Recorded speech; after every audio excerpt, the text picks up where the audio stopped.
አሜን። እስቲ አልገዛም በሉ እስቲ። አልገዛም እያልክ ጻፍ። የአባት ንብረት እንዴት ትገዛለህ? የእናት ንብረት እንዴት ትገዛለህ? የራስ ንብረት እንዴት ትገዛለህ? ይሄ ሞት ነው። ከማያምን ይልቅ እጅግ አደገኛ ሞት የእግዚአብሔር ንብረት መግዛት ነው። አደገኛ ሞት። ለዘይት የተለየ ጸሎት የለውም። የሚጸለየው መጽሐፍ ቅዱስ ባለው ቃል ነው። ገሳውስ የተለየ ነገር ለገሳውስ ተው የተለየ ነገር የለም። የሚሰራ ውስጥ ያለ እምነት ነው። አልገዛም፣ የአባቴ ንብረት አልገዛም። ተናገሩልኝ፣ ጻፉት።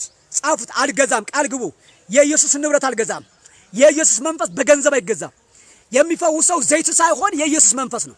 ነፃ የሚያወጣው ዘይት ሳይሆን ልብሱ ሳይሆን ጨው ቁሳቁስ ሳይሆን የኢየሱስ መንፈስ ነው።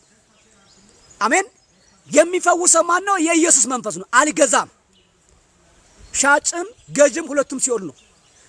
ዘፈን የሚያዳምጥና ዘፋኝ ሁለቱም መንግሥተ ሰማያት እንዳይማይገቡ። ሻጭም ገዥም ሁለቱም ሌቦች ናቸው። ሁለቱም አጭበርባሪዎች ናቸው። ሁለቱም የጨለማ ልጆች ናቸው። እደግምላቸዋለሁ፣ ማንም ሰው የእናቱ ልጅ የእናቱ ነገር አምጥቶ በቃ ይሄ አባቴ ነውና ግዛይ ሲል ኖ የአባቴ ንብረቱን አልሸጥም አልገዛም ብዬ አባቴን እጠይቃለሁ። እንዴት ብዬ ጠይቀዋለሁ? ሰው የሚገዛም የሚሸጥም ሁለቱም ሌባ ናቸው። ሰው ያዙልኝ። እዛ በህይወታችሁ አምላክ እግዚአብሔር ባለችበት ስራ ምንም ይሁን ምን ግን ኃይል ይገለጣል። ምንም ይሁን ግን የምስራች ሰማለ በኢየሱስ ክርስቶስ ያዙልኝ። ሁሉም ይያዝ። እሳት